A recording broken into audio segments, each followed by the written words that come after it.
esta unidad tuvo un supuesto, que era el supuesto de la unidad política como premisa estratégica, pero de una determinante o un determinante que es la unidad no en abstracto, sino en la unidad tras un programa. Un programa que era el programa de transformaciones que el Uruguay, o que por lo menos se había ido consagrando en el Uruguay desde 1964, en lo que se llamó el Congreso del Pueblo, que fue un congreso que se hizo y que convocó a sectores políticos, pero también a organizaciones sociales, a las distintas centrales sindicales que existían hasta ese momento, porque del Congreso del Pueblo se va a salir también con otra premisa de unidad, que es la unidad del movimiento obrero organizado. Uruguay tiene una única central desde 1965, que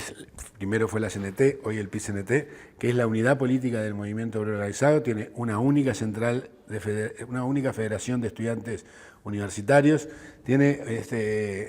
digamos, la unidad está bastante extendida adentro del movimiento social, y ese Congreso del Pueblo en 1984 había sentado las bases de un programa que pretendía romper con la dependencia del desarrollo capitalista del Uruguay en 1960-70. Quiere decir que fue un programa, a pesar de estar formado por el Frente Amplio, por el Partido Comunista, el Partido Socialista, en fin, por fuerzas políticas que tenían horizontes no necesariamente coincidentes, hubo una unidad programática para el desarrollo de un programa que presuponía romper la dependencia del capitalismo al que estaba sometida, del capitalismo dependiente al que estaba sometido el Uruguay. Quiere decir que no hubo un programa de perfil socialista a pesar de tener fuerzas políticas que sí lo tenían, sino que se encontró el punto de unidad programática. Y otra premisa fundamental que se discutió mucho durante 1970 hasta que se consolidó en 1971, fue la existencia de organizaciones de base de la estructura del Frente Amplio comunes, que son de base territorial. O sea, en los territorios se desarrollaron estructuras de base comunes. ¿Cómo se le llamó a esas estructuras de base? Se le llamó comité de base. Esos comités de base en los territorios unían a militantes venidos de los distintos partidos, que tenían su propia orgánica, que tenían su propia estructuración orgánica, el Partido Comunista, el Partido Socialista, el Partido Demócrata Cristiano, los grupos de acción unificadora, los sectores que venían de los partidos tradicionales, tenían su propia estructura, pero en el trabajo territorial del Frente Amplio, en realidad había una estructura común que era el comité de base. En esa estructura común, que era el comité de base, se integraban los militantes que venían de las organizaciones políticas que formaban el Frente Amplio,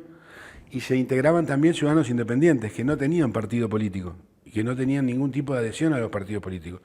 Y se integraban a esa estructura, ¿para qué? Para trabajar en los territorios, para difundir las propuestas del Frente Amplio, para hacer finanza en los territorios, para hacer propaganda en los territorios. Aclaro esto porque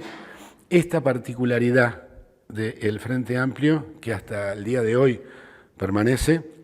le da el carácter de haber nacido como una coalición y de haberse desarrollado como un movimiento. Nosotros decimos el Frente Amplio es coalición y movimiento, las dos cosas a la vez. Es coalición de partidos políticos y movimiento, en tanto el trabajo político se hace en estructuras comunes. Y no importa de qué partido se venga,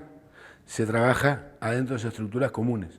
Y esas estructuras comunes, que son los comités de base, ¿está bien?,